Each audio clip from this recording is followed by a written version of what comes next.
Welcome to the Elements of Whisky, our weekly whiskey podcast. Normally we host it in Dutch, but today we got a very special guest, so that's a very good reason to do it in English today. We are sitting in batch 23, episode 1, and it's going to be a very special batch, because the next 6 episodes we will be talking to 4 special guests from basically all over the world, and we starting to a place that's very close to my heart. We're starting with Scotland today, and that's why we have a very special guest, and many people might know him. I'm talking about Kenny Macdonald. Kenny, how are you? I'm very well, thanks, Max. Really nice. It's a pleasure having you here today.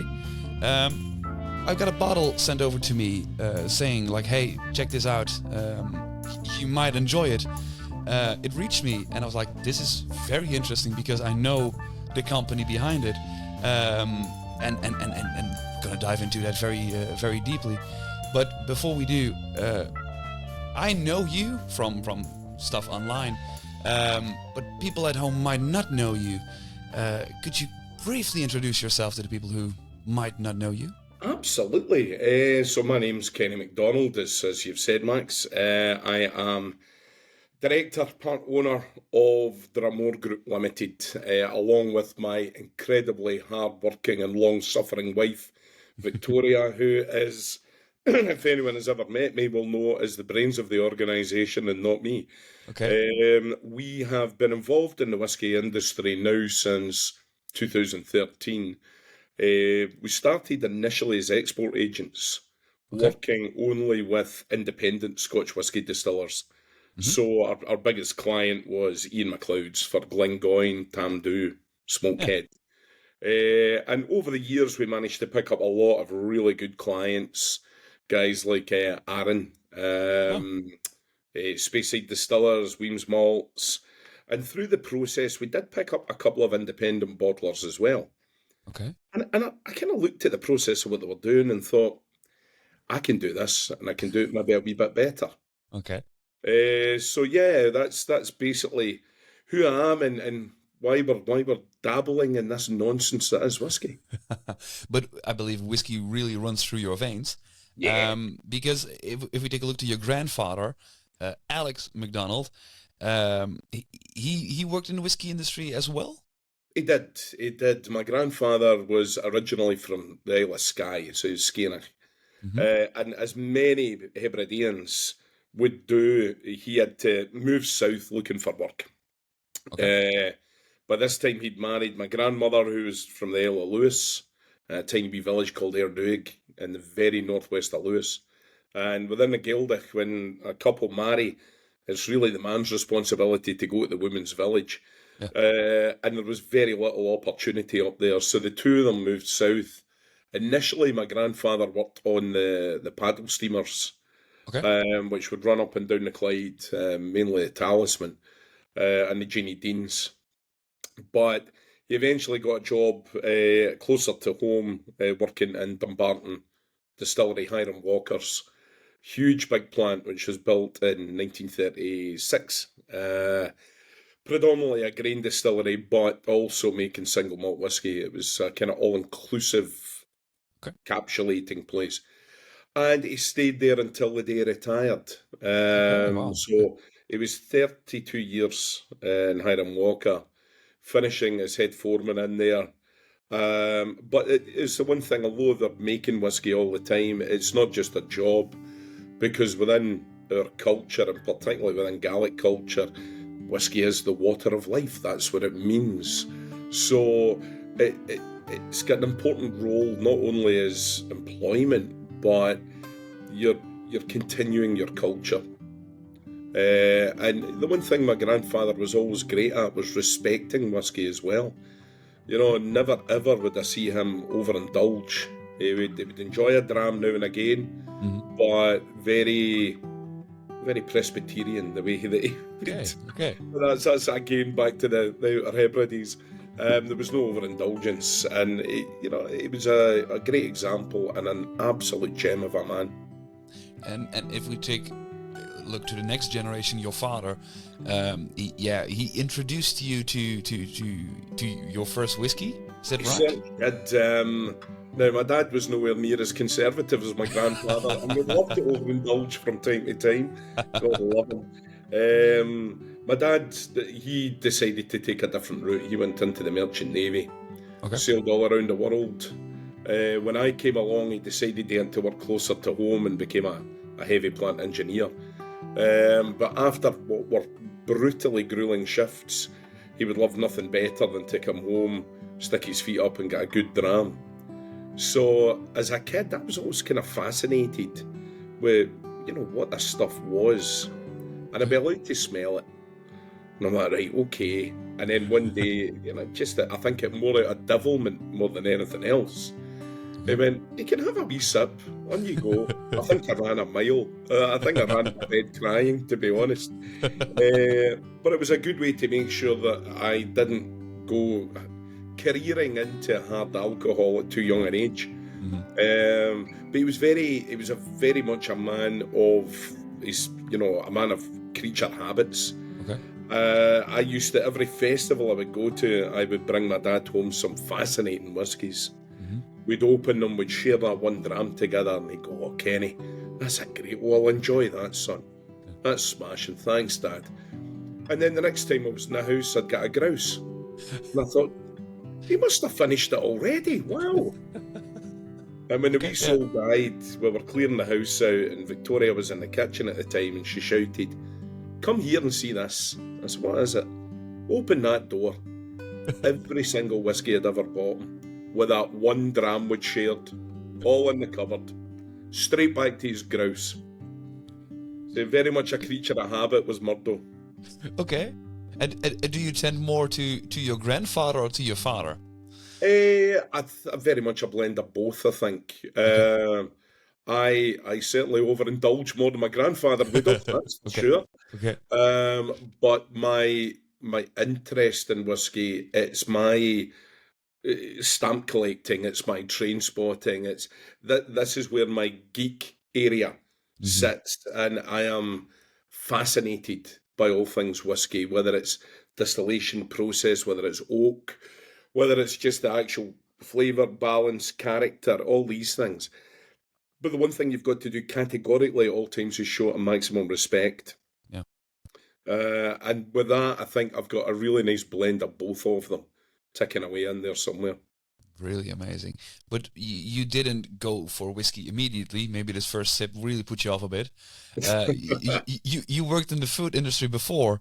Yeah. What did you do before getting to whiskey? Well, I was not the most academic child at school. And that's putting it politely. Okay. So I left school at 16 with next to no qualifications. The main key at the time was just get a job. And I had a part-time job when I was at school, cleaning up after hours in a butcher shop. Okay. So an apprenticeship came up. I went for it. It was under the time of Margaret Thatcher, so there was about another 60-odd boys went for the apprenticeship. Bizarrely, I got it. Okay. So I was 7 years a butcher. BSE came along, mad cow disease, and that kind of derailed the whole industry for us. I left, I went to college, and I started studying for environmental health. Okay. But my then wife fell pregnant with my eldest son, and I thought, right, I need to get a job again. And it was real fluke, really lucky. At the time, a company called the Meat Hygiene Service, which became the Food Standards Agency, were looking for trainee meat inspectors. So we would police abattoirs. Okay. Very, very glamorous job. I was only in it for the money and the sexy, the glamour and the sexy uniform. Yeah. Nothing to do with money. And yeah, that is one of these things, Max. You take a wrong turn and you keep going down the wrong street. And before you know it, you've been 17 years working in a slaughter hall. And, Victoria said to me one day, we'd not been seeing each other long, and she said, why do you do this job? I went, well, it's my job. She went, yeah, but you obviously hate it. I went, of course I hate it. It's my job. Yeah, that's went, part of the job, hating it, right? Exactly. And she went, well, why don't you do something you enjoy? And to my utter shame, I laughed at her. Because I thought that is the most naive thing I've ever heard. She was 100% right, of course, because she always is. Yeah. And the minute, it basically planted a seed of thought. And the minute that seed's planted, there's no going back. And I thought, I need out of this. I need to do something that I'm not living. I'm existing. I'm living so I can work. I want to work so I can live. So yeah, there was a drastic change, and somehow I managed to bully myself into the whiskey industry. Okay. Do you still remember your first whiskey gig? Yeah, I do. It was in a little place called Ballach, very close to Loch Lomond, in a place called the Tully Inn. Okay. And I did a generic round Scotland whiskey tasting, 6 drams from 5 different regions, but Highland having one island and one mainland. Yep. And it was classic 10-year-old Lafroig, Glenlivet. There was nothing overly special about any of the drams, meaning no disrespect to any of them. Although a 10-year-old Talisker to me is still special. But and it was good. I was terrified before standing up in front of the huge crowd of, 8 people who decided to attend. But yeah, it reinforced the thought that I was doing the right thing. Okay. And from that point on, it started growing from hosting tastings and being a brand ambassador? Yeah, well, one of the things which I think we'll touch on later on is I knew that by moving drastically into a new line of work, I wasn't going to be an overnight success. And it was going to take time. It was going to take a lot of hard work, a lot of tears, a lot of rejection. So I thought, well, I can't just rely on this. I've got to do something else. And one of the things that I used to do as a meat inspector, I was also a training officer. So if we get any students in, they would be left by yours truly to scar beyond words. And I thought, well, I'm pretty good at that. So when I left meat inspection, I went back to night school and got my proper qualifications for vocational training courses to deliver these. Okay. So I'd be doing a lot of training during the day, whether it be on food-based product, whether it be on whiskey, beer and cellar management, a lot of the legal aspects of working as a senior member of bar staff in Scotland. I would train their licenses, things like this. And then at night I would start to try and grow the base that I had through different whiskey tastings and stuff like this. And it went pretty well, thankfully. Really amazing. And this set off like the exporting job, and then finally Dràm Mòrr. Yeah, well, it was luck. My now brother-in-law and his wife were over from Lithuania, and we'd taken them on a visit to Glengoyne. It's only 20 minutes away from the house. Beautiful distillery. If anyone's ever in Scotland, it's a must. You've got to go and visit Glengoyne. It's stunning. Went in, did the tour, and everybody had a whale of a time. Obviously, as all tours do, you're taken through the shop on the way out. Definitely, In Victoria, I happened to ask the question of, can we buy this in Lithuania? And the girl went, well, I don't know. She went, no, who would know? Victoria doesn't take no for an answer. Who would know? So we ended up about 5 phone calls later. We were sitting in a bar in Glasgow. Phone goes, and it was a sales director from Ian MacLeod's, a man who's become a really good friend of mine, Stuart Thompson, who said, look, I've been passed this message. What exactly are you looking for? I said, well, we wanted to know, are you in Lithuania? If you're not, would you like to be? And he went, well, I'm not, and yes, I would like to be. Who the hell are you? I said, well, and I explained who we were, and I said, look, my wife's Lithuanian, we know a lot of people over there. We can help you get the right distributor, the right route to market.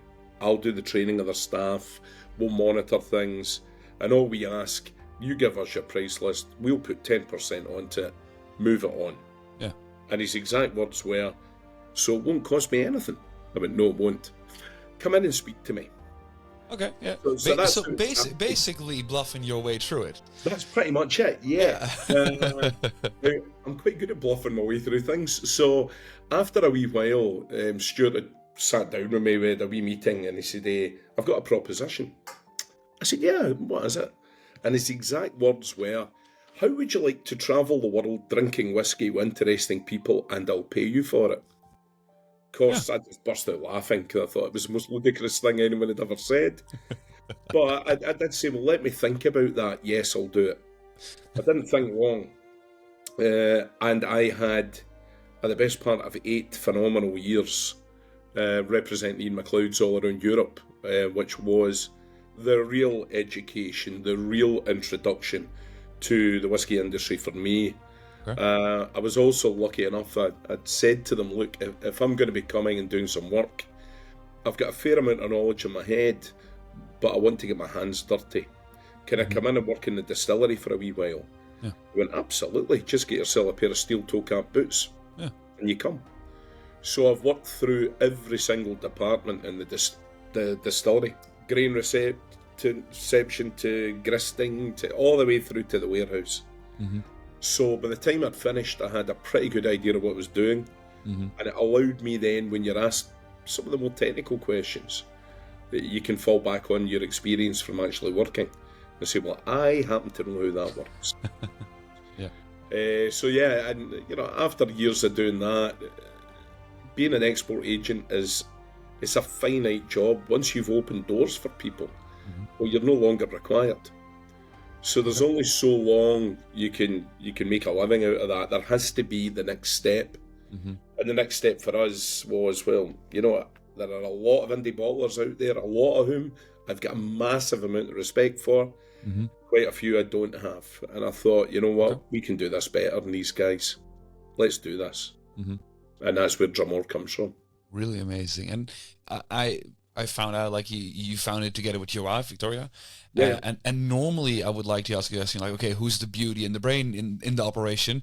But I feel like she is both. That's exactly it, mate. Thank you. That seems me saying it. And where do you come into this partnership together with Victoria? I do the jazz hands. Perfect. Yeah. No, I've got a good enough knowledge of whiskey, of oak, of people. I would say, and I think, meaning no disrespect to Victoria, she would say it herself, I'm maybe slightly better at the coalface than she is. Okay. I'm better, I can deal with awkward situations if we're in a meeting. I'm a good people person. Victoria is a great people person so long as the people are nice people. Okay, yes. I wouldn't say she's particularly gifted on diplomacy when you're dealing with some who are not so nice or not so sober. So yeah, I tend to do the troubleshooting side of things for sure. Both of us will work together on working out what whiskey is going into what cask, if it's not ready, but I've got quite a big say on what oak we're going to use and when and for how long.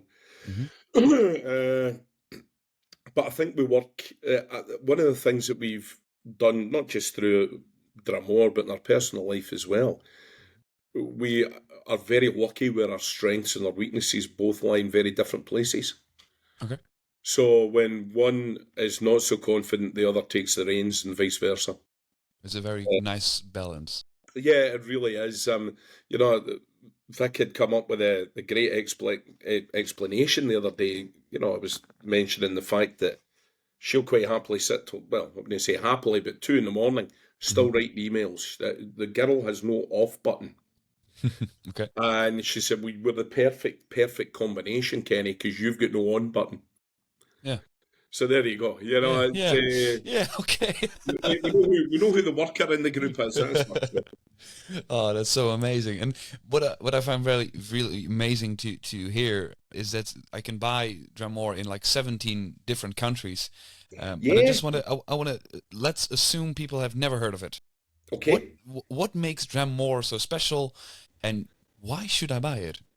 For me, what makes Dràm Mòr special is respect. Okay. More than anything. I will say at every class, every tasting I do, I'll say it this evening, I've got one in Glasgow this evening. Every drop of whiskey in a bottle that's got the Dràm Mòr label on it, we don't make that.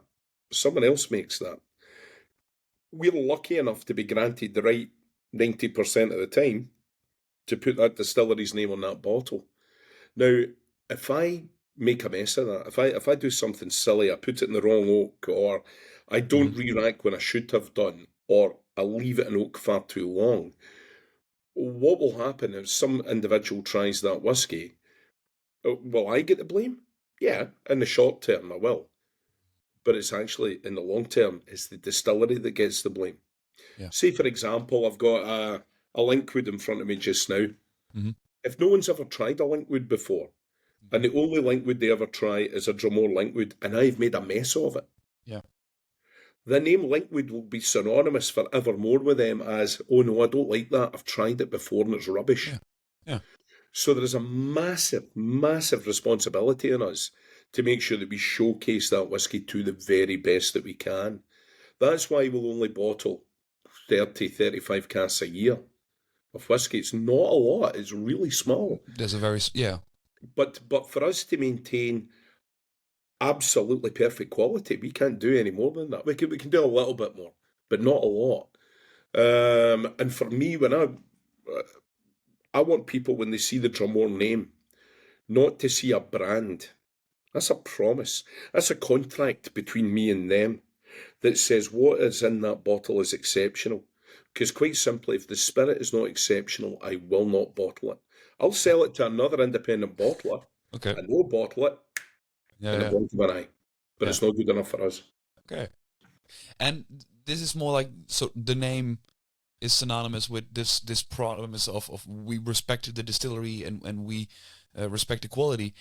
But what I'm wondering is, like, if you only bottle exceptional casks, can't it work the other way around? That you bottle a Glengoyne that is so beautiful, so complex, so well refined, that the distillery cannot produce a Glengoyne in that like in the quantities that they normally release something, as that you can? I think we're fortunate in respect to everything we do single cask and cask strength. Mm-hmm. So very much, Max, it's comparing apples to oranges. Yeah. When you're looking at that single cask version of what a distillery can produce, it's one of the reasons that I personally think that distilleries are happy to supply independent bottlers with casks, because we have got the opportunity to showcase their spirit in a very, very different way, a much more experimental way, because they're very much bound to core ranges of 10, 12, 15, 18, whatever it may be. We can really spread our wings a little bit and have fun with it. So I think at the end of the day, the spirit is only as good as what the distillery will give us. We can never change the quality of the spirit or the character of the spirit. What we can do is dress it in different clothes. You know, we can showcase it in a different way.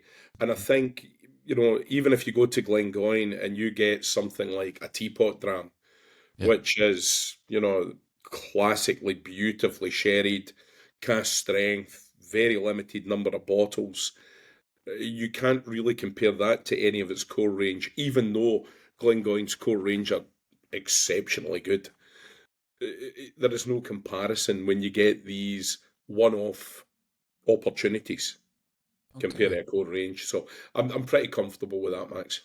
So basically everything that has the Dràm Mòr label on it is a single cask? Everything. Okay. Whether it's whiskey, whether it's rum. Last year we bottled our first Armagnacs. Cool. So all of these, anything that says Dràm Mòr on the label, single cask, cask strength, natural colour, unchill filtered. It ticks all the boxes, so that's fine. That's perfect. Just, you mentioned, like, if it's on the label, this is my seal of guarantee, but Dràm Mòr, what does it mean? I assume that it's Scottish Gaelic, but my Gaelic is a bit rustic. So it comes from a nickname that I had as a kid. Okay. So when we were growing up, I was born on the town that I live in now, Helensburgh, on the Clyde side, but we're very much Lewis kids. We're what would be classed as Clutha Gaels. So we were Gaelic kids born on the Clyde side. And every summer we'd be shipped back up to the croft, back up to our grandparents. And as a small child, that was great because it was just the biggest playground in the world. But as you got a little bit older, a little bit bigger and stronger, well, this is a hard-working crofting community. You were expected to work. And I'm a lazy sod. So I really didn't want to work. And one particular day, I had my fishing gear out the back. And I got up really early and I sneaked out of the village. There are only 9 houses. How I thought no one would notice I was missing, I don't know. But I sneaked out, went fishing, and in the morning everybody's waking up and all the kids are out helping with different chores, and it was my great aunt, a wonderful, brilliant woman called Peggy Ann. She comes out and she's looking around the village, and Morak is helping Callum with the chickens, that's good, and Ian is helping with the sheep, that's grand, and where's Kenny? And there was a wee boy walking down through the village, and she shouted, Mavalach, boy, come here. I came over. She said, where's Kenny?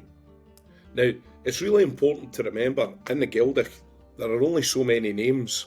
We're not very inventive when it comes to names. Okay. So there's a lot of Kennys. Mm-hmm. There's even more Macdonalds. So, Kenny who? Oh, Kenny MacDonald. Kenny MacDonald who? Kenny Clutha. Kenny for the Clyde. Well, there's about 4 or 5 of us up. Kenny for the Clyde too. And by this time, she now knows the wee boy's taking the mickey right out of her. She goes, Clonach Mòr. Big Kenny. Clonach Mòr. Loch Meachlik, fishing. Okay. So she marched all the way down to the loch, and although she was about half the height of me, brought me back up by the ear. Never ever did it again, but that name stuck. And in the Gaelic, you can spell Mòr, which just means big, large. Okay. You can spell it 2 ways. M-H-O-R means physically large. Okay. M-O-R means emotionally large. Okay. And that's the name that got stuck with me. And when we were making a brand, I thought, well, what's better than a dram? A big dram. What's better than a big dram? A big dram that comes from the heart. And that's what Dràm Mòr is. That's a very nice name, and there's like a lot of these influences from your life that's get into the whiskey, and that brings me to the whiskey today. It's called Dumbarton Rock.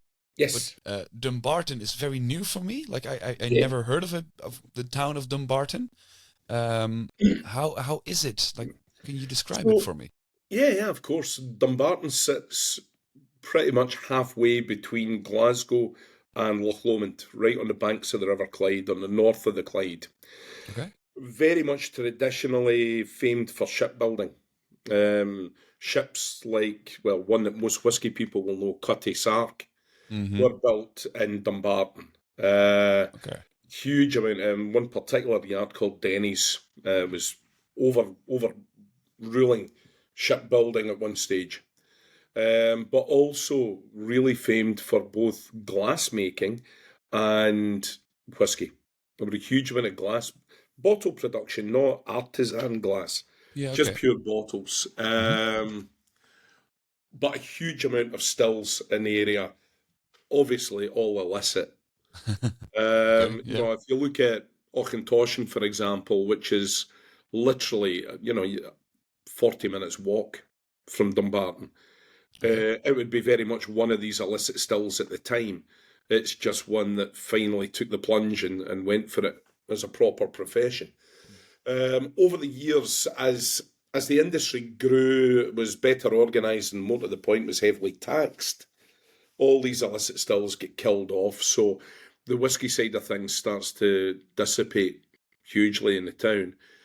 Until 1936, where Hiram Walker from Canada see Dumbarton as the perfect site for what was at the time Europe's biggest distillery. Wow. Okay. So they had a sister distillery over in Canada, which I've seen photographs of, and it is copy-paste. Okay. It's crazy to see because it just looks like what we had in Dumbarton. And that then dominates the skyline of Dumbarton from 1936 through to 2014, I think it was, when the big cooling tower finally came down, the still house and the cooling tower. Fascinating place. In there, it was very much similar to what Loch Lomond Distillery is today, where it was very much a grain distillery, but also had single malt distillery in there as well, which was in Verleven. Yeah. With the idea being they could make everything they needed in-house to blend whisky. The only thing they didn't have were maltings. Everything else they had on site. Okay. So that was fascinating. It very much either you worked in the shipyard or you worked in Ballantine's, as it was just known. That's every bottle of Ballantine's in the world comes from Dumbarton. Okay. Nowadays, Hiram Walker closed its doors. It was 2001. Took a long time to demolish, and 2007. Can't remember my exact date on when it closed. Sorry about that. 2002, but probably. The final demolition was 2014. Okay.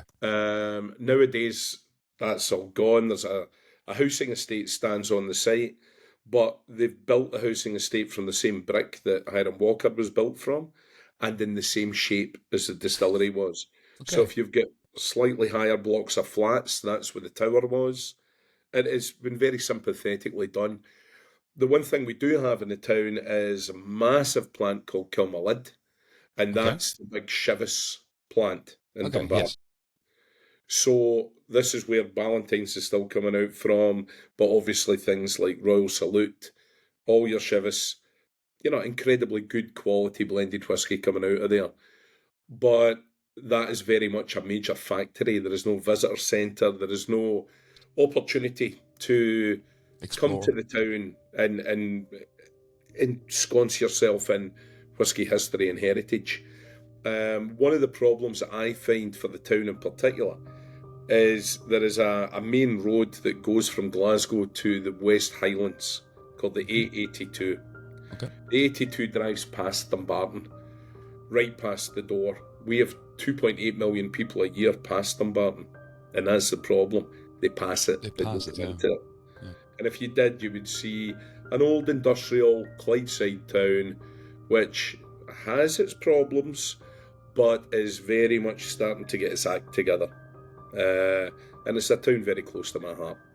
And you actually live in Dumbarton at this point? I did, up until about 8 weeks ago. Oh, okay. Where we moved back to Helensburgh, which is where I was born. And I think there's something... Helensburgh is just 15 minutes along the same coast of the Clyde. So we're the next town up kind of thing. Okay. And I think it's one of these things, old age has drawn me home. I don't know why. I'm worried that it's the kind of elephant's graveyard thing going on. I'm not sure. But where we were, when you work from home, it becomes very, very constricted. And we needed a wee bit more space. And the one thing we didn't have was an outdoor area. And COVID taught us the importance of having an outdoor area. So we knew that our lifestyle had to change. I travel a crazy amount through the year. Yeah. And I want somewhere where I can come home where I'm not literally sitting in the middle of the office. Yes, definitely. So that was the main reason for perpetuating the move. And I'm now in a house that was last decorated in the 1970s. So I've got my work cut out for me, to say the least, but it's going to be fun. And if any of the previous stories taught me anything, is that you really love to pull up your sleeves and work hard. And yeah, that's I've already demolished a fireplace, and so there's going to be a lot of changes. Let's put it that way. Nice, looking forward to it.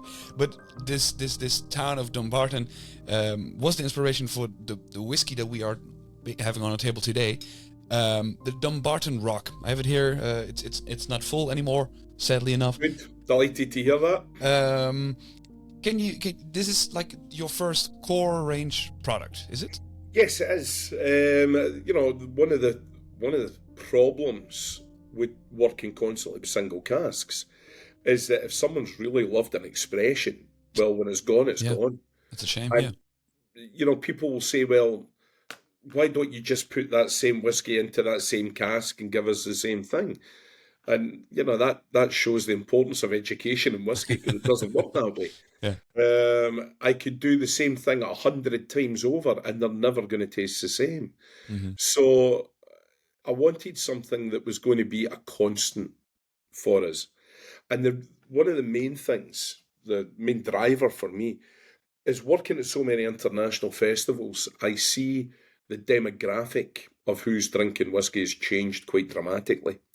We've got a much younger drinker looking to Scotch whisky as something they want to understand and get involved in. Hmm. Many more young women as well. This used to be, even not so long ago when I started, it would be very much the bastion of middle-aged men. Well, that has changed, and I'm delighted it's changed, because whiskey's made for everybody, not just one certain group of people. Yeah, definitely. But when I look at the younger drinker, not only are they much more educated, they're much more concerned about the provenance of what they eat and what they drink. They want to know carbon footprints. They want to know the efficacy of what they're drinking and what they're eating. Hmm. So that's brilliant, because that then makes everyone strive to create quality. Yeah. But they're Yeah. also much more creative, much more inventive, much more adventurous than old gits like me. Victoria's a good wee bit younger than me, and we were talking earlier last night. She went, I'm going to have a whiskey sour. That thought would never enter my brain. Never in a month of Sundays would I think about that. My thought is, am I going to have a beer with my dram, or am I not? That's as adventurous as it gets. Okay. And I think the younger drinkers, and I'm delighted to see it, are using whiskey the way it should be. Whiskey's a toy. Whiskey's something that's there for us to play with. Hmm. And the vast majority of us have not done that. Now, if I want to make a cocktail and I want to have whiskey as a highball, Hmm. and especially, you look at some of the summers that, especially in mainland Europe, that you guys are Yep. getting now, Yep. if it's 40 degrees, is a heavily peated dram the thing you really want, or a sherry bomb? Not really. All right, sometimes, yeah, but Yeah. I can say that. I'm a professional alcoholic. Um, We do this for a job, so like, exactly. are we the guy to talk about this? But But on a really hot summer's day, no, and you want something refreshing. Yeah. exactly. So, there's a reason the Japanese have always drunk whiskey as highballs, Hmm. because it's refreshing. They enjoy it. Hmm. Am I going to stretch for £100, £150 bottle of single malt and then throw ice and soda in it? Hell no. To Hell be no. honest, one of the things I did on Instagram, which people really did not like, was using a 27-year-old single cask Talisker to put in a hot chocolate. Ah, To be honest, it was the best hot chocolate ever. oh, I can imagine. Can imagine. Can you imagine how good it would have been without the hot chocolate? That's the thing. I go back to the corner, no problem. Game on you, Max. I've seen No. you in a different light. Um, I like to yeah, play. No, but what you mentioned about like using whiskey to play around with, yeah, I totally understand it, and it's actually like I very recently I really started diving into like old American Prohibition era cocktail recipes, yeah. and the way that they and I find it very interesting that they play around a lot more with vermouths than that they do with their spirits. It's Yes. more like you take a rye and you take this particular vermouth, and Yeah. I'm like, why don't we just twist it around a bit? Like, why don't we say like, okay, you want to make this cocktail, you got to take this specific whiskey or something like that. So like, you can definitely play around with it, and Exactly. Yeah, I would all day long, if anybody's making an old fashioned, don't use bourbon. Use whiskey. And use a peated whiskey, because a smoky old fashioned's just a delight.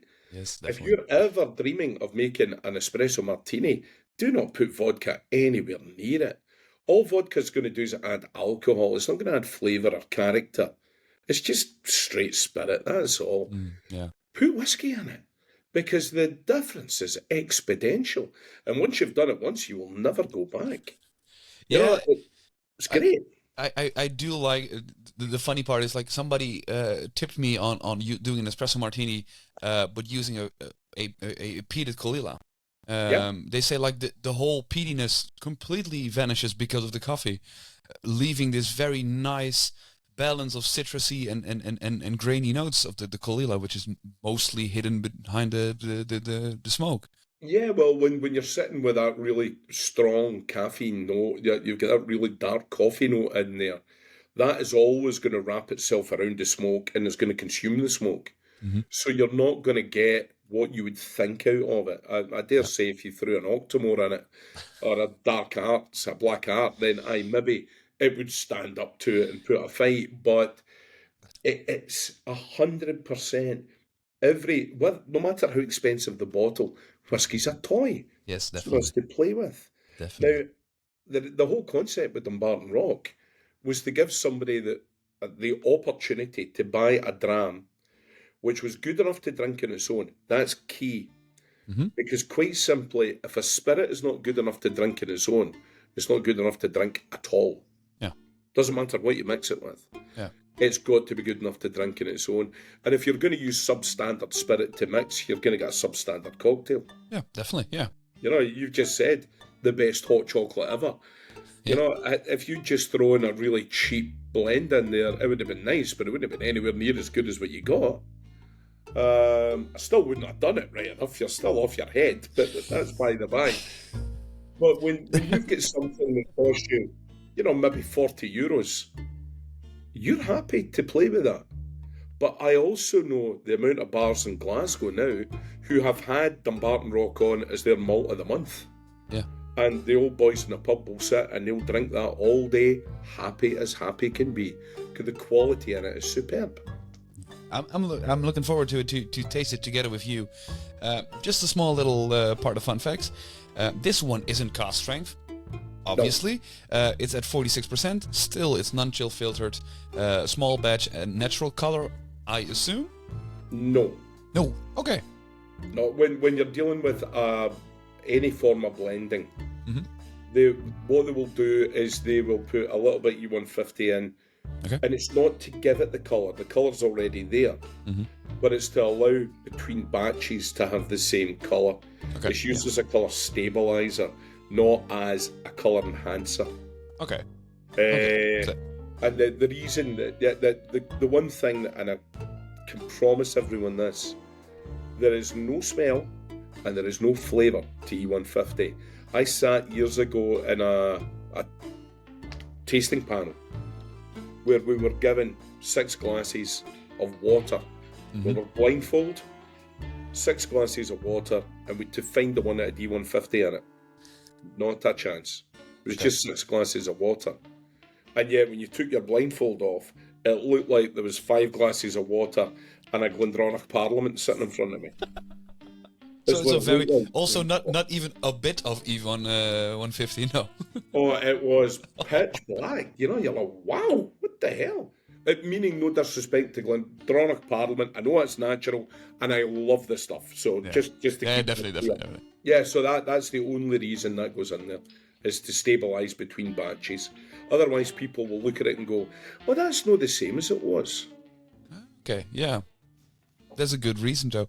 And there's a small little sentence on the bottom, which I'm not even going to try to pronounce. What does it mean? Craig Dumbarton. Yeah. The Rock of Dumbarton. Ah, okay. In the Gaelic. Okay. My Gaelic is terrible. It's atrocious, because I don't use it at all. Okay. My brother's is superb. He's up to university standard now. But he followed in my dad's footsteps. He went to sea. So he has a huge amount of time to sit and work away at his open university courses and learn his Gaelic. I don't. Okay.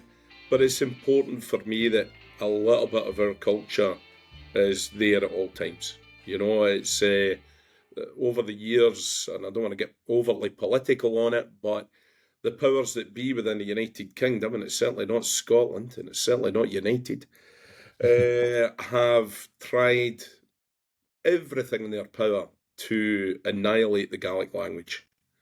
Because if you kill a language, you kill its people, you kill the story behind them, you kill who they are, and you can manipulate them. When you take a language away from someone, you rob them of their culture. So it's important for me that we maintain a little bit of that culture at all times, even though it might be just, giving it a little bit of a salute and no more.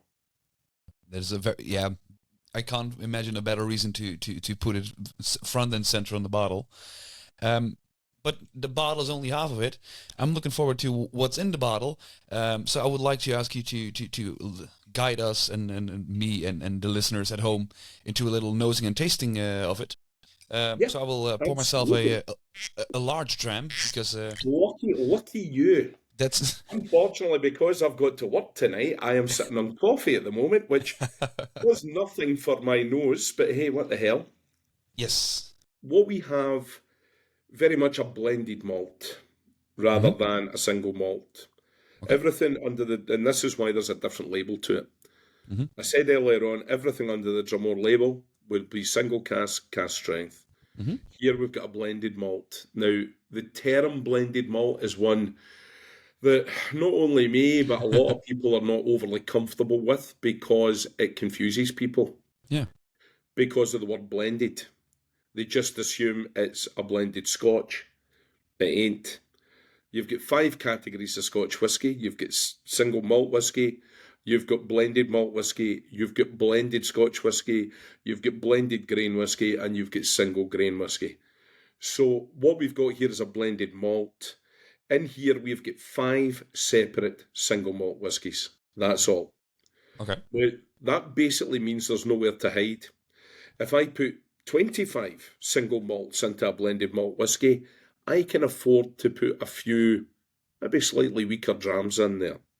Okay. Because some of the bigger, bolder ones will cover it up.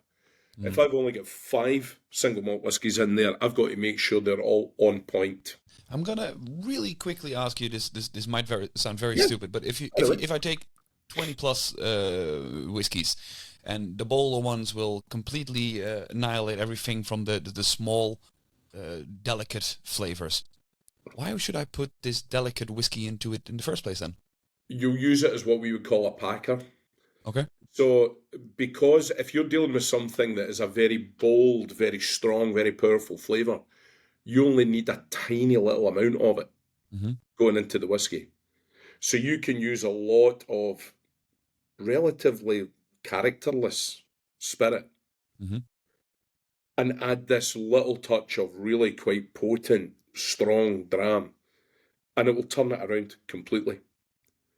And you will find that that really big statement dram is going to cost a hell of a lot more than the whiskey, which is slightly more, shall we say. More subtle. So that's very much why you'll find some blends, they'll put a lot of very simple whiskey into the mix and add in these big, powerful flavours, which will really work together. And it's not like you're using poor quality spirit. You're not. You're just using a very good quality spirit, which has maybe sat in second refill bourbon casks all its days. Yeah. So the spirit itself is excellent, but it's not had that really good interaction with oak, which is going to build character, flavour, colour. So the spirit itself is still excellent quality, but you're using some of these big guns, which have been in superb oak, really to bring the character and flavour to it. What I find very interesting, and I want to really briefly take a sidestep to nosing and some flavor notes, if you don't mind. Yeah. What I find very funny is, like, normally when we describe a whiskey, we always say, like, okay, we got hints of vanilla and stuff like that, and like you get your whole listing. The first thing that came to mind when smelling this whiskey particular was not this flavor note, but more this memory. And that was like the memory of me and my mom visiting Scotland and going for a walk. Just this fresh, wet earthy notes to it, Mhm. which are so typical to that trip that we went on. So that's so funny that it's like it really brings back this memory way more than, let's say, okay, I dissect it and it's all these different types of notes. Can I you explain a bit how that Yeah, happens? I love the fact that you've said that, Max. For me, the only way that we can time travel Hmm. is by our nose and our taste buds. It's the Yeah. only way we can do it. And every now and again, you get something that you either smell or you taste, and bang, you're 6 years old again. Now, it's for a microcosm of a second. You're there, and then you're back to real life in the blink of an eye. Yeah. But it just ignites emotion in you. And that is what a good whiskey should do. A good whiskey's not a drink, it should be an experience. Hmm. And that's what I look to do in anything that I bottle, is bring an experience to you, not just a drink. And for me, if you've had that feeling, that puts that, if my heart could smile, it would be smiling right now, believe me, because that is such a lovely thing to hear. And it shows that this is not a simple, straightforward spirit. This is something that goes right into your very soul and grabs at memories and pulls them. Hmm. And that is just fantastic. Now, that it's triggered that memory in you. In someone else, they might smell a part of the vanilla note in there that reminds them of candy floss that they got when Yep. they were at a circus with their grandfather or whatever. Yeah. You know, there's all these different wee notes. There, the constituent build-up of this particular whiskey is 4 bourbons and 1 pretty heavy sherry. Hmm. Yeah. It took about 18 months to get this right. We kept messing about with it and going down the same premises we did with Dràm Mòr. If the spirit is not exceptional, we won't bottle it. Yeah.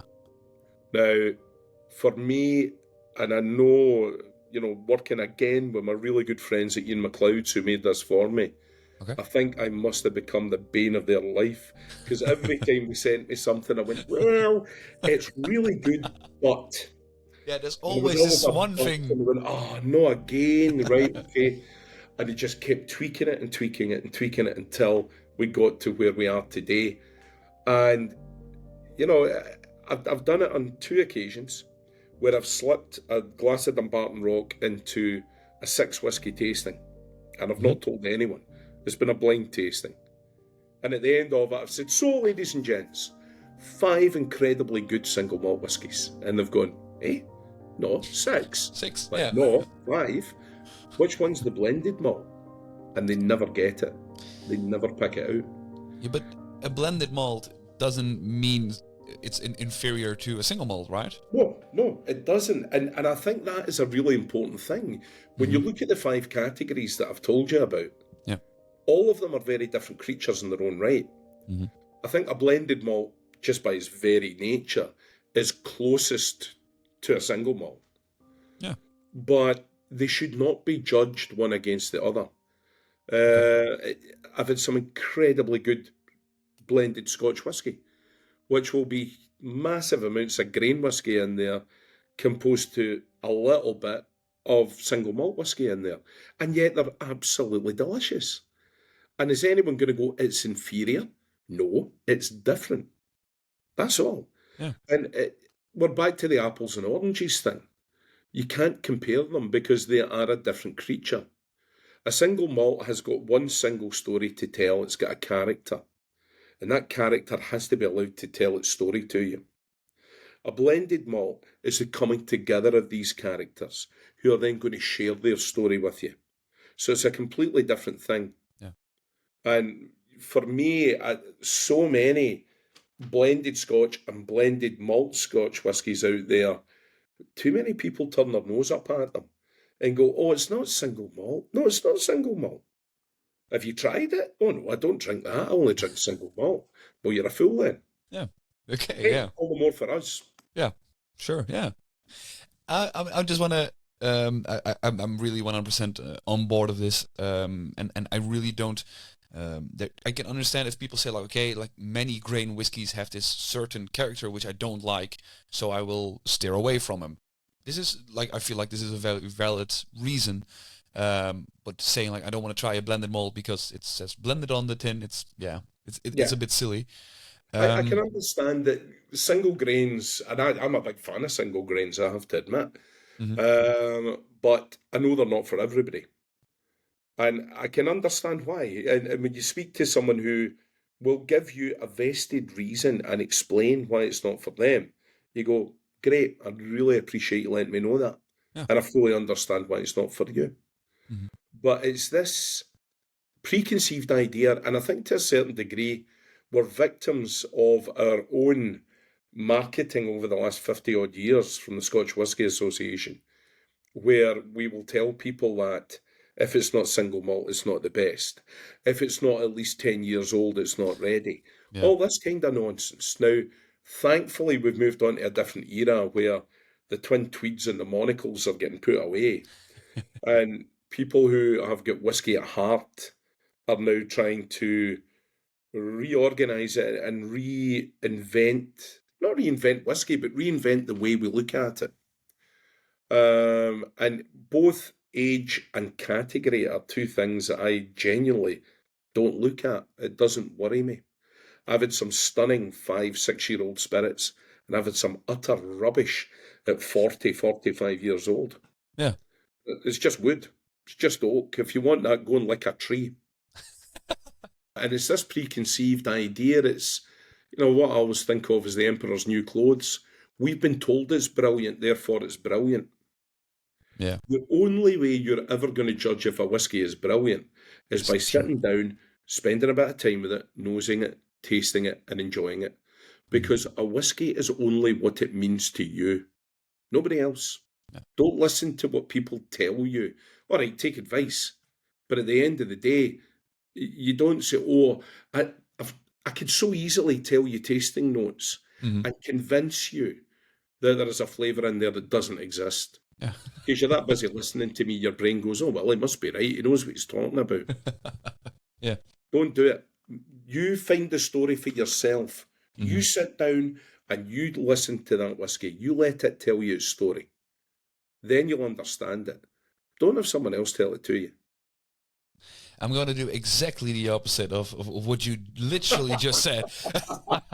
And I just want to say, like, okay, I'm very lucky enough to have a glass here at hand, but there might be people at home who doesn't try the whiskey, so they only have your words to go off of.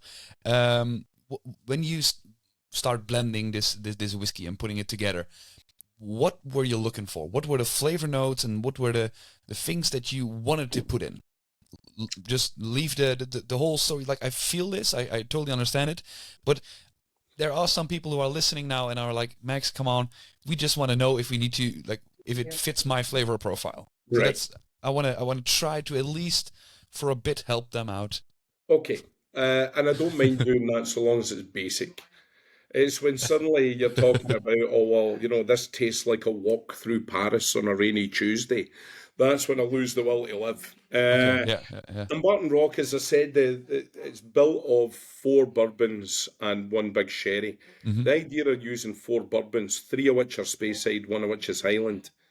The idea of using these different components is all these single malts will have their own characters, but we don't want any of them overriding. What I want to build is a really good, solid vanilla note to what's going to come into play here.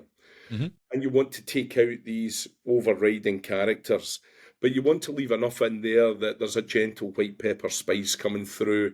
It's still got that really good, solid bourbon characteristic maturation in there. Okay. So we worked with that, but that was a foundation for what was to come, because the big sherry coming in on top of it, it's not going to be classic Oloroso, because if it's just classic Oloroso, you're going to get very dried fruits. You're going to get these raisins, sultanas, all that really dried stewed fruit going on in there. Having all the sweetness and the vanilla note coming in for the bourbon lightens that fruitiness. Yeah, it's so more like a jam, like a fruit spread of it, yeah. Yeah, what you get thereafter is you get a much more rounded fruitiness coming into play. And that then starts to pull out some of the kind of signature notes in the distillate, not just the cask. So in here you will find a little bit of orchard fruits in there. You'll find hard fruits like green apple, like pear coming into play. And that's coming from the bourbon casks, but you wouldn't notice that without the balance of the sherry. You really need that balance of something a little bit drier coming in to loosen off that big vanilla hold and allow some of these notes for the distillate coming through. So for me, it's a beautifully rounded, fruity, sweet but not overly sweet dram. I didn't want something that was going to, 2 sips and you're away into a diabetic coma. That was no good to man the beast. I wanted to make sure that the balance in it was correct. And it's the same with any dram. If the balance is not right, it's not what you're looking for. You need that balance to be right. And the marriage of the bourbons on top of the sherry is accentuated the fruitiness of the sherry, but calmed down the dryness. The dryness in the sherry has managed to draw out the orchard fruits from the bourbon casks. And what we've got is actually a really mouth-watering dram. That's a perfect description for everyone who can try it. I go into my first sip of the day today, but I just want to know, your grandfather worked for the Dumbarton distillery. This was predominantly a grain distillery. Why didn't you include any grain whiskey into the mix? There will be a time where a blended Scotch will come from Dràm Mòr. Okay. But not today. Not today. But the one thing that I did know, and I've been lucky enough to have a good few bottles of, was that Dumbarton Distillery did have single malt produced in it as well. So that was Inverleven.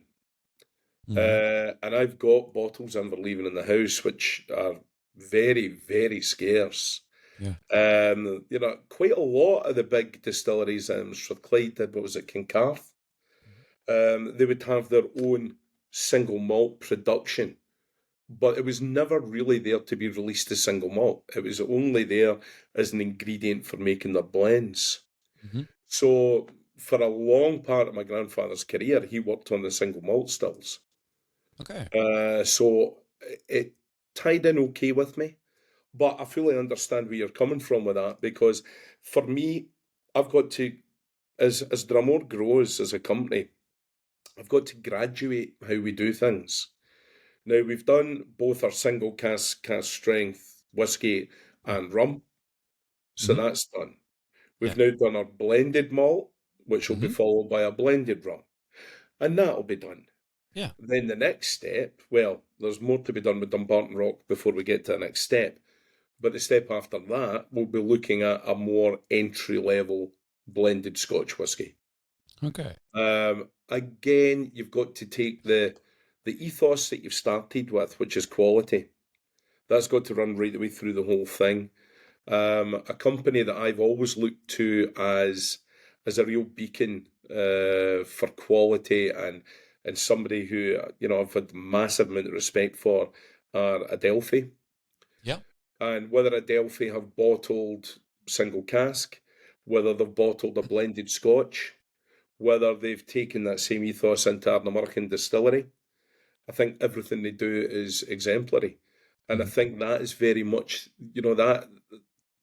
that's the sort of standard that we want to reach at a minimum. It can go no lower than that. And that's not meaning any disrespect, because I hold them in the highest regard. Yeah. But that is very much the way we want to do it. So we will take it step by step. We're not going to rush into it. We'll build it slowly, but we'll build it properly. I'm totally on board of it, definitely. And something which I really like is we haven't talked about price point yet. Yeah. You mentioned that it's got to be affordable, but if I take a look in Scotland, it's £30, and here in the Netherlands you can get it roughly for some euros below 40. Yeah. So it's still very, very affordable. Was this the goal to achieve, or was this just a lucky coincidence? No, that was very much part of the creation of it. I remember as a young man looking at gantries and whiskey bars and only being able to dream of tasting some of the things that were on the shelf. And it's never really gone away from me, that thought. And whiskey should be for everybody, not just for those with very deep pockets. And it's certainly, when you refer back to some of the younger drinkers, and actually nowadays some of the much older, the more senior whiskey drinkers, they don't necessarily have the capacity to go out and buy these really expensive single malts. So what I wanted to do was bring something to the table that not only was flexible enough that you could play with, but that if you are working on a budget, that you can afford a top quality whiskey, but it's not going to kill you. Yeah. And even if it's just a little treat now and again, you can afford that little treat now and again. And I think it's so important that whiskey's for everybody, not just men of a certain age, not just Yes. those of a certain bank account.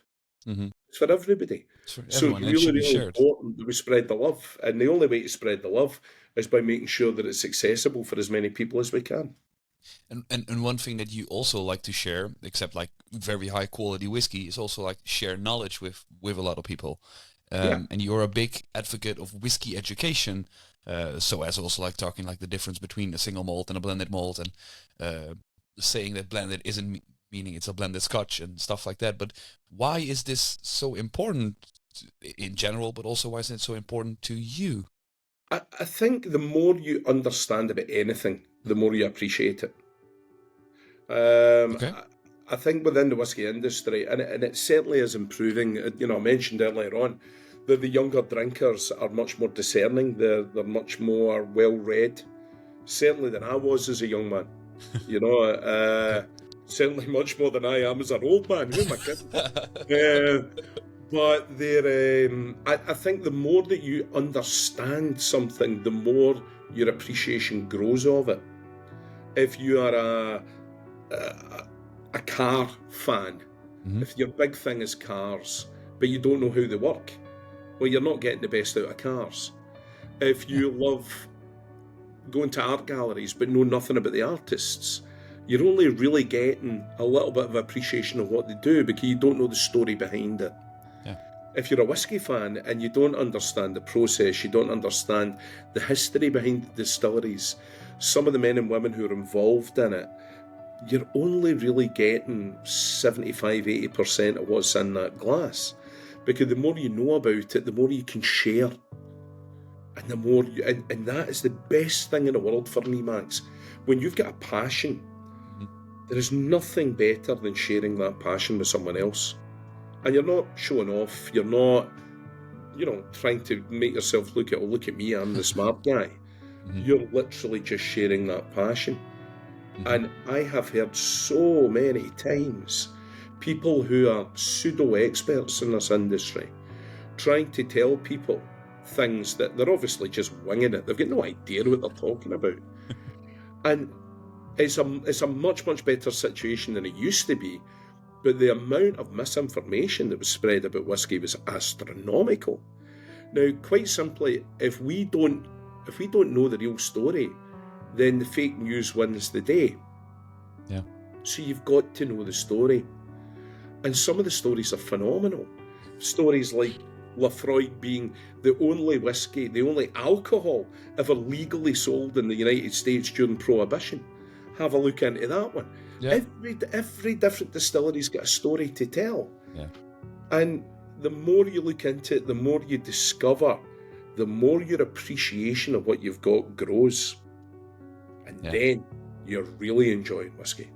Really nice. I want to quickly just like note one more thing off, which I find very interesting and very funny. Normally when we're talking about whiskey, you also quite often have this malty note into it. For me, and this is today, the first time I actually got it, it reminds me more of a malty beer note, if that makes any sense. So more this malt, but more vibrant and more fresher than I'm used to from a whiskey. So that's more like a funny side note I want to throw out there.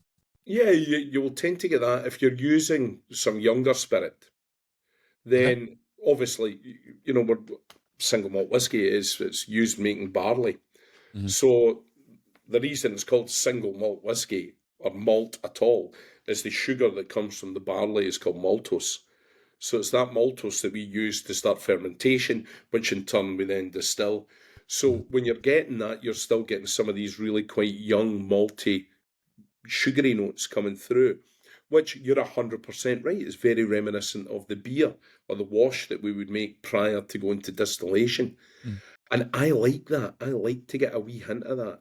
Yeah. As whiskey ages, that fades. You're not going to get these malty notes in 25, 30-year-old drams. You're not even going to get them in 10-year-old drams most of the time. Mm-hmm. But for me, it brings in that thing that we talked about earlier on about balance. Yeah. And it ties everything beautifully together. It works as a bridge, bringing some of these notes in together. You've got that it is a kind of beery note. For me, it's almost like a digestive biscuit sweetness as well, that really crumbly biscuit coming into play. And it works. It just works so well. And you just think, oh, yeah. And there's a lot of people who look at that and go, oh, no, we've got to wait until that's gone. Why? Why? It's a delicious flavour. Why would you want to eradicate that? It's daft. That's Yeah, just... it really adds something very sparkly and very vibrant to it, which I really, in this balance with also the more fruity, jammy sherry notes, it really makes it more lively. So it's I really think that you nailed the whole getting it balanced and getting adding all these layers to it, and that for 30 pounds is very impressive. What I also am looking forward to, we briefly, very cheeky look to the future of like things that you wanted to experiment with, but I'm always very curious for someone who has their hands on so many beautiful single casks. What is your dream cask or your dream whiskey that you would love to release one day, being it as in a blend or as a single cask? What would your dream be? Well, you just threw it into a hot chocolate earlier on. I, I'm a massive Talisker fan. I always Okay. have been. I've got a kind of strange love-hate relationship with peated drams, and Okay. it goes through a kind of 18-month cycle. It's a bit like a Okay. roller coaster, where Mm-hmm. over at the moment I'm kind of on the way up again, and I'm getting more into my peated drams again. And Yes. that will hit the crest and then it will start coming down. And when it's at the bottom, it's the last thing I want to look at. I don't want a peated dram. Bizarrely, Talisker runs like a perfect line right the way through that whole roller coaster. I Okay. can always take a Talisker, whether I'm in a peated way or I'm not in a peated way at the time. Yeah. And it's one of the first single malts I really remember drinking and going, oh, this is for me. This is Okay. perfect. And it's not a million miles away from where my grandfather originally came from either. Yeah. So there's a nice wee tie in there. Yeah. But that wasn't in my mind at the time when I was three sheets to the wind going, this is fantastic. Get me another 5 of these. Uh, so yeah, I would love one day to do a really good single cast Talisker. We've been lucky enough, we've only done one really high-end dram to date, Okay. which was a 25-year-old Tobermory. Oh wow. Okay. And we took a big gamble with that. The spirit was exceptional. It was stunning. But the oak had been relatively weak, and we thought, right, we need to just give this a little bit of love before we go to bottle. How do we re-rack a 25-year-old Tobermory? And we decided we were going to take a big gamble, and we put it into a first fill Calvados cask. Okay. Yeah. Out of this Wow. world. Stunning. Now, the key to these things, it's not just what cask it is, it's how long it sits. You do not ever, ever, ever want the oak to overwhelm the spirit. If you do, you lose that quality. So 3 months only in Calvados, and this thing came out and it was like alcoholic apple crumble. It was just delightful. But at the same time, still very much got the Tobermory style coming through it. These casks, over the last few years, the price of whiskey, as everyone out there will know, Yeah. has gone a little bit silly. The price of casks has, in some cases, tripled. Wow. Okay. And then we get criticised for our prices going up. So it's difficult for me to find the right style, the right quality of cask, the right age of cask that is still not going to be utterly terrifying. Because I'm not going to put something that's 4 figures on the table. I just won't do that. But yeah, that if I had my dream, I would have a few casks of Talisker that I bought when I was 19, sitting in the warehouse just ready to roll. But unfortunately, I forgot to buy them that day. Yeah, it's a shit. Yeah. That's yeah. I feel that that's a very nice goal to set out on to find like this Talisker distilled in when you were 19. If you find it, please let me know. Listen, had I bought Little Mill before it closed, I could have been picking up casks of Little Mill for about £350. I could have afforded that then. Yeah. Why did I not go, I'll go and buy 5 of them?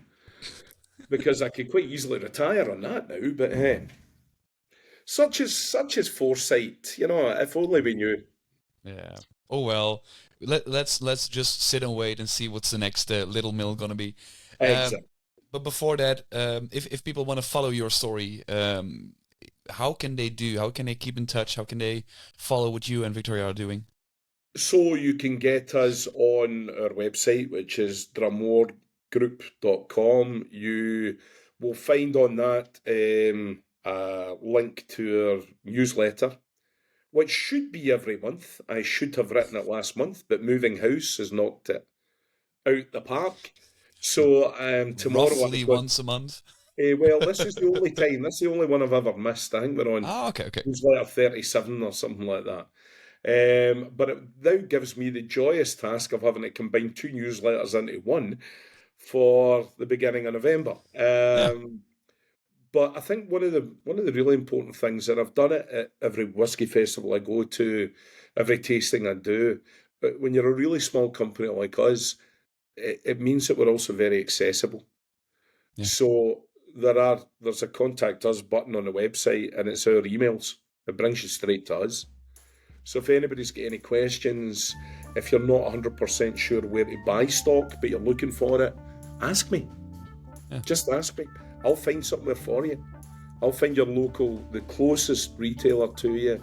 And if you don't have one close to hand, I'll find one that's got an online platform for you. Yeah. We're on Instagram, we're on Facebook, we are becoming massively modern. Look at me, so young now that I'm on Instagram. You're an influencer, Kenny. You're an influencer. Don't use that word. Oh, man, that's almost worse than putting the Talisker in the hot chocolate. The minute I start influencing people, the world has definitely gone mad. I'm looking forward to the world where we live in then. Kenny, thank you so much. I really had a blast. I had a really beautiful conversation, and the whiskey that we had on table was amazing. I'm looking forward to seeing way more things. Kenny, I want to thank you again. We are going to chat a bit more when we finish recording. For the people at home who couldn't get enough of this wonderful conversation, on our Spotify, Apple Podcasts, and Google Podcast platforms, there are many more conversations we had with anyone else. I'm going to tease one else. You mentioned him before. We had a chat with Graham from the Ardnamurchan Distillery. It was almost as long as this episode, so you have a lot more to enjoy. If you want to follow what I do a bit more, you can also check out Instagram and Facebook at Elements of Whiskey. So if there's going to be an Octomore Espresso Martini, it's Kenny to blame, not me. I just needed to do it. So keep an eye out for that. Perhaps it's coming soon. Kenny, thank you so much. And for everyone at home, have a great day and see you on the next episode. Cheers.